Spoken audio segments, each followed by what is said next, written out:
Hi friends, ഞാൻ ഗായത്രി ദേവി. ഇത് നമ്മുടെ പ്രണയം ഓഡിയോ നോവലിൻ്റെ 6ാമത്തെ എപ്പിസോഡ്. എല്ലാവരോടും ഒത്തിരി നന്ദിയുണ്ട്. ഇനിയും എന്നെ ലൈക്കും സബ്സ്ക്രൈബും കമൻറ്റും ഷെയറും എല്ലാം ചെയ്തുകൊണ്ട് സപ്പോർട്ട് ചെയ്യുമെന്നുള്ള ഒത്തിരി പ്രതീക്ഷയോടെ ഒത്തിരി സ്നേഹത്തോടെ നമ്മുടെ ഇന്നത്തെ എപ്പിസോഡിലേക്ക് എല്ലാവർക്കും സ്വാഗതം. നിഷയിൽ നിന്നും രാഹുലിൻ്റെ ശ്രദ്ധ മാസ്കിലേക്ക് തിരിയുമ്പോൾ അവൻ കാണുന്നത് ഒന്നുമേ തന്നെ ബാധിക്കുന്നതല്ല എന്നതുപോലെ മൊബൈലിൽ മാത്രം നിലയുറപ്പിച്ചിരിക്കുന്ന ആ വ്യക്തിയെയാണ്. ആ നിമിഷം രാഹുലിന് അയാളോട് ഒത്തിരി ദേഷ്യവും പകയും തോന്നുകയുണ്ടായി. എന്തൊരു മനുഷ്യൻ! പണവും സ്വാധീനവും ഉണ്ടെന്ന് കരുതി ഇങ്ങനെയൊക്കെ ഒരാൾക്ക് കാണിക്കാമോ? പക്ഷേ ഉള്ളിൽ കരുതുന്നതൊന്നും നമുക്ക് പുറത്ത് പറയുവാൻ കഴിയുകയില്ലല്ലോ. അതിനാൽ മാത്രം തൻ്റെ മനസ്സിലെ ദേഷ്യത്തെയും പകയെയും അടക്കിക്കൊണ്ട് മുഖത്തൊരു ചിരി വരുത്തി രാഹുൽ അവന് നേരെ സംസാരിക്കുവാൻ വേണ്ടി തിരിഞ്ഞു. സാർ, പ്ലീസ്, താങ്കൾ ആരാണെന്ന് പോലും ഞങ്ങൾക്കറിയില്ല. ഇപ്പോൾ ട്രെൻഡിങ് തന്നെ താങ്കളുടെ പാട്ടുകളാണ്. ഏറ്റെടുത്ത 3 സിനിമയിലും മരണമാസ് പെർഫോമൻസ്. അതിനാൽ ആദ്യം നമുക്ക് തന്നെ വേണമെന്ന് വാശി പിടിച്ചത് നിഷയ. ഒത്തിരി ശ്രമിച്ചു നോക്കിയിട്ടും താങ്കളെ കോണ്ടാക്ട് ചെയ്യാനൊന്നും പറ്റിയില്ല. അപ്പോഴാ ഡയറക്ടർ മധു സാർ ഇങ്ങോട്ട് വിളിച്ച് പറയുന്നത് സാറിൻ്റെ ഒരു ഇൻ്റർവ്യൂ ഞങ്ങൾക്ക് തന്നെ തരാമെന്ന്. ആ നിമിഷം ആകാംക്ഷയിൽ ഞങ്ങൾ ശരിക്കും ഏറിൽ നിൽക്കുന്നത് പോലെയാ തോന്നിയത്. പക്ഷേ ഇപ്പോൾ പറഞ്ഞു വന്നതിനെ മുഴുവനുമാക്കാൻ കഴിയാതെ രാഹുൽ നിന്ന് പരുങ്ങുന്നത് കണ്ടപ്പോൾ തന്നെ ആദിക്ക് കാര്യം മനസ്സിലായിരുന്നു. അതിനാൽ തന്നെ അവൻ ചെറു ശബ്ദത്തിൽ ചിരിച്ചു. രാഹുൽ, അങ്ങനെ മറന്നു കളയാൻ പറ്റുന്ന ഒന്നല്ല ഇവൾ എന്നോട് ചെയ്തിട്ടുള്ളത്. ശരിക്കും നിങ്ങൾ എന്നെയല്ല, ഞാൻ ഇവളെയാ തേടിക്കൊണ്ടിരുന്നത് 2 വർഷമായി. മാഡത്തിന് ഇവിടെ അല്ലായിരുന്നല്ലോ ജോബ്. ഈ ട്രാൻസ്ഫർ പോലും എൻ്റെ മാത്രം സംഭാവനയാണെന്നേ. മാസ്കിനുള്ളിലെ ആദിയുടെ വാക്കുകൾ കേട്ടതും നിഷയും രാഹുലും ഒരുപോലെ തന്നെ ആ നിമിഷം ഞെട്ടിയിരുന്നു. ഇത്രയും കരുതി കൂട്ടിയ പ്ലാനിങ്ങോ? വെറും ഒരു ചാനൽ അവതാരകയോട് ഇതിനു മാത്രം എന്താകും വൈരാഗ്യം? കുറച്ചുനാൾ മുന്നേ വരെ ന്യൂസ് റിപ്പോർട്ട് കൂടെ നിഷ ഠാക്കൂർ ചെയ്യുമായിരുന്നു. ഇനി ആ വഴി വല്ല വന്ന പണിയുമാണോ? ആലോചിച്ച് നോക്കിയിട്ട് നിഷയ്ക്കോ എന്തിന് രാഹുലിന് പോലും ഒരു ഐഡിയയും കിട്ടിയതേയില്ല. നിഷയും രാഹുലും മറുപടി പോലും നൽകാൻ കഴിയാത്തവണ്ണം കുഴപ്പത്തിലാണെന്ന് ആ നിമിഷം ആദിക്ക് മനസ്സിലായി. ഒന്ന് ചുമച്ച് ശബ്ദമുണ്ടാക്കിക്കൊണ്ടവൻ പതിയെ അവരോട് ചോദിച്ചു, എന്തേ, പേടിച്ചു പോയോ? പേടിക്കണ്ടെന്നേ, ഞാൻ ഉപദ്രവിക്കില്ല. കാരണം ദേഹോദ്രവം ചെയ്യാനൊന്നും എനിക്ക് ഉദ്ദേശമേ ഇല്ല. എൻ്റെ നഷ്ടത്തിൻ്റെ വേദന നിഷയും അറിയണം, അത്രയേ എൻ്റെ മനസ്സിലും ആഗ്രഹമുള്ളൂ. ഉള്ളിൽ തോന്നിയ പ്രതീക്ഷയോടെ രാഹുൽ ആ നിമിഷം മാസ്കിനുള്ളിലെ മുഖത്തേക്ക് നോക്കുവാൻ കഴിയുന്ന വിധത്തിൽ നോക്കിക്കൊണ്ട് ചോദിച്ചു, സാർ എന്താണ് ഞങ്ങൾ ചെയ്ത തെറ്റെന്ന് പറഞ്ഞതെന്നാ എല്ലാം ശരിയാക്കിക്കോളാം. ജോബ് മാത്രം കളയരുത് സാർ. അവൾക്ക് ആരുമില്ല. അമ്മയും അവളും മാത്രമാ അവളുടെ വീട്ടിലുള്ളേ. ഈ ജോബില്ലേ, അവള് ശരിക്കും ആത്മഹത്യ ചെയ്യേണ്ടി വരും. സാധാരണക്കാരാ സാറേ, സാർ വെറുതെ വിടണം. ആ നിമിഷം മാസ്ക് എന്ന ആവരണത്തിനുള്ളിലെ മുഖം മറച്ചിരിക്കുന്ന ആദിത്യയും നിഷയുടെ നേരെ തൻ്റെ കൈവിരൽ മടക്കിയും നിവർത്തിയും രാഹുൽ പറഞ്ഞതൊക്കെ ശരിയാണോ എന്നതുപോലെ ആംഗ്യമുണ്ടാക്കി ചോദിക്കുകയുണ്ടായി. എന്നാൽ അതിൻ്റെ മറുപടി പോലെ നിഷയുടെ മുഖം കുനിയുകയാണ് അടുത്ത നിമിഷം സംഭവിച്ചത്. കണ്ണുനീർത്തുള്ളികൾ അവളുടെ കണ്ണിൽ നിന്നും ധാരയായി അടർന്നു വീണു. പക്ഷേ അപ്പോഴേക്കും അവൾ ചെറു ശബ്ദത്തിൽ സംസാരിക്കുവാൻ കൂടി തുടങ്ങിയിരുന്നു. രാഹുൽ പറഞ്ഞതൊക്കെ ശരിയാ സാറേ. എന്ന് വച്ചിട്ട് എന്നെ തകർത്ത് കളയാമെന്നും സാറ് വിചാരിക്കേണ്ട. അങ്ങനെയൊന്നും തോറ്റു തരില്ല ഞാൻ. നിങ്ങൾ ആരാണെന്ന് ഞാൻ കണ്ടുപിടിക്കും. എന്നിട്ട് പറഞ്ഞോളാം നിങ്ങൾക്കുള്ള എൻ്റെ മറുപടി അത്രയും.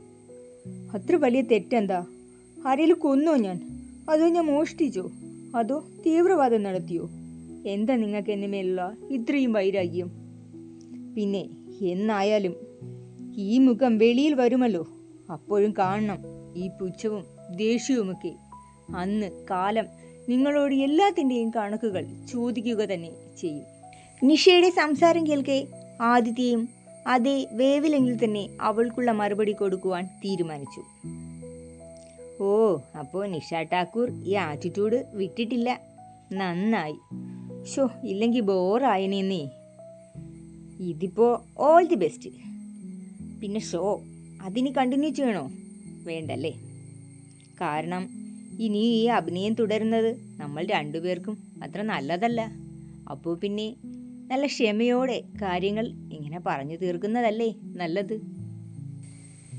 റെക്കോർഡ് പ്രോഗ്രാം ആയതിനാൽ തന്നെ ഷോയുടെ നീളവും എഡിറ്റിങ്ങും ഒക്കെ അഡ്ജസ്റ്റ് ചെയ്യാൻ ക്യാബിൻ മെമ്പേഴ്സിന് ധൈര്യമായി പറ്റുന്നതാണ്.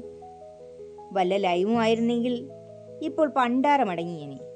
പിടിച്ചു നിർത്താൻ ശ്രമിച്ചു നോക്കുന്നതിനേക്കാൾ ഇവിടെ നല്ലത് പറഞ്ഞു വിടുന്നത് തന്നെയാണെന്ന് ആ നിമിഷം ഇരുവർക്കും തോന്നിയിരുന്നു.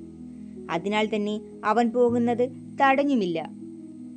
പകരം ചാനലിലുള്ള ഒരു പയ്യനെ മാസ്ക് പോകുന്ന വണ്ടിയെ ഫോളോ ചെയ്യുവാൻ അവർ പറയുകയൂടെ ചെയ്യുകയുണ്ടായി. ഒരു ബൈക്കിലാണ് ചാനലിൽ നിന്നും രാഹുൽ നിർദ്ദേശിച്ച പയ്യൻ മാസ്കിന്റെ പിറകെ ഫോളോ ചെയ്തത്. ചാനലിൽ നിന്നും ഇറങ്ങുമ്പോൾ തന്നെ ആദ്യം അത് കണ്ടിരുന്നു. അവൻ അറിയാതെ വീണ്ടും ചിരിച്ചുപോയി. കാരണം അവനിപ്പോൾ വന്നിരിക്കുന്ന കാർ ഒരു പ്രൈവറ്റ് ടാക്സി മാത്രമാണ്. പോകുന്നതോ നേരെ അവൻ്റെ തന്നെ മാളിലേക്കും. സ്വതവേ തന്നെ അവിടെ ഭയങ്കര ആൾത്തിരക്കുമാണ്. അതിൻ്റെ ഇടയിൽ അവൻ്റെ ഒരു ഫോളോയിങ്ങും കണ്ടുപിടുത്തവും ഇപ്പം തന്നെ അവൻ കണ്ടുപിടിച്ചിട്ടേ പോകൂ. പക്ഷേ നിഷ അവൾ വെറുതെ ഇരിക്കില്ല. ഇച്ചിരി വാശിയുള്ള കൂട്ടത്തിലുമല്ലേ. പിന്നെ ആ ജോലി അത് പോകുന്ന കേസല്ലേ. അപ്പോൾ ഉശിര് കൂടുക തന്നെ ചെയ്യും. സ്വന്തം ചാനലിലിരിക്കുന്ന എനിക്കിട്ട് തന്നെ പണിയുന്നതിനെ കുറിച്ച് അവളിപ്പോൾ ചിന്തിക്കുന്നത്. പാവം. എന്തോ ചെയ്യാം. ഇവളോടുള്ള ഒറ്റ വാശി. അതുകൊണ്ട് മാത്രമാണ് ഈ ചാനലിൻ്റെ 70% ഷെയർ ആദിത്യ വാങ്ങിയത് തന്നെ. ഇതിലിപ്പോൾ എന്തു നടക്കണമെങ്കിലും അവൻ ഒറ്റയൊരാൾ വിചാരിച്ചാൽ മതി. പക്ഷേ എന്നിട്ടും അവളുടെ മുന്നിൽ പോയവൻ വെല്ലുവിളി നടത്തുകയാണ് ചെയ്തത്. വെറുതെ പിരിച്ചുവിട്ടാൽ കിട്ടുന്ന സുഖം ഇതുപോലെ പോരാടിയെടുക്കുമ്പോൾ കിട്ടില്ലല്ലോ. അത്രമാത്രം. ആദ്യമായി ചാനലിൻ്റെ ഡയറക്ടർ ബോർഡിൽ അവൻ കയറിയപ്പോൾ ഒന്നേ ആവശ്യപ്പെട്ടുള്ളൂ. റേറ്റിംഗ് കൂട്ടുവാനായി മനഃപൂർവ്വം ആരെയും പേഴ്സണൽ കാര്യങ്ങളിൽ തലവയ്ക്കുകയോ ഹരാസ് ചെയ്യുകയോ ചെയ്യുവാൻ പാടില്ല എന്നുള്ളത്. എന്നിട്ടും ഇപ്പോഴും അതേ കാര്യങ്ങൾ തന്നെയാണ് നടക്കുന്നത്. അത് പലപ്പോഴും അവൻ നേരിട്ട് തന്നെ അറിയുന്നുമുണ്ട്. അത് ഈ ചാനലിൻ്റെ പഴയ ഓണറിൻ്റെ കൈകടൽത്തെ കൊണ്ടാണ്. ഒരു നാറിയ സ്വഭാവം. ജയവർദ്ധൻ. വല്ല കോമാളി എന്നും വിളിക്കുന്നത് ശരിക്കും അങ്ങേർക്ക് ചേരുന്നത് തന്നെ. 30% അങ്ങേരുടെ പേരിലാണല്ലോ അതിൻ്റെ പവർ കാണിക്കുന്നത്. പിന്നെ ഈ 6 മാസം മുന്നേ വരെയും ഇത് മൊത്തത്തിൽ അങ്ങേരുടെ തന്നെ ആയിരുന്നല്ലോ അതിൻ്റെ ഒരു കൈകടത്തലും. തിരിച്ചടിക്കാൻ അറിയാഞ്ഞിട്ടല്ല ആദിത്യ ഇതുവരെയും ഇതിനെതിരെ ഒന്നും ചെയ്യാൻ ശ്രമിക്കാത്തത്. അത് ഏതുവരെ പോകുമെന്ന് നോക്കുന്നത് മാത്രമാണ് അവൻ. അങ്ങേരുടെ കയ്യിലായിരുന്ന ചാനലിൻ്റെ 70% അവൻ്റെ കയ്യിലാക്കാൻ അവന് അറിയാമെങ്കിൽ അയാളെ നിലയ്ക്ക് നിർത്താനാണോ അവന് പാട്? വരട്ടെ, എല്ലാത്തിനും ആദിത്യ അതിൻ്റെതായ സമയം കാത്തുവച്ചിട്ട് തന്നെയുണ്ട്. ടാക്സിയിലെ ഡ്രൈവറോട് നേരെ മാളിലെ പാർക്കിങ്ങിലേക്ക് ഇറക്കുവാനാണ് ആദിത്യ ആവശ്യപ്പെട്ടത്.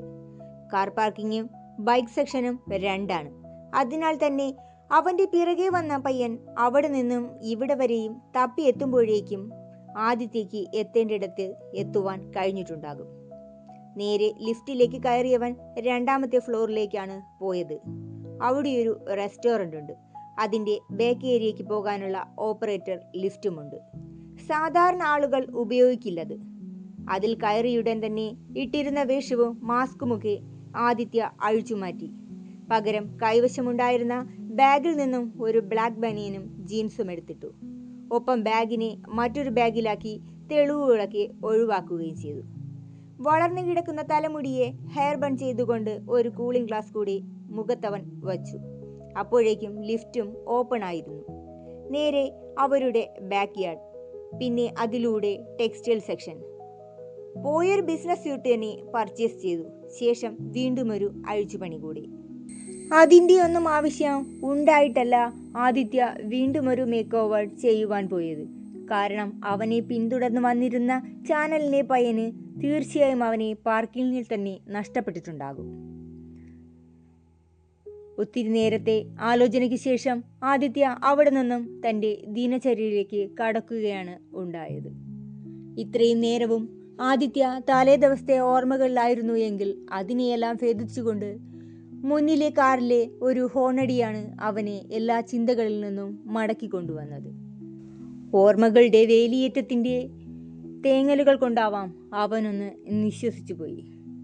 മുന്നിലെ കാർ വീണ്ടും ഹോണടിക്കുന്നുണ്ട്.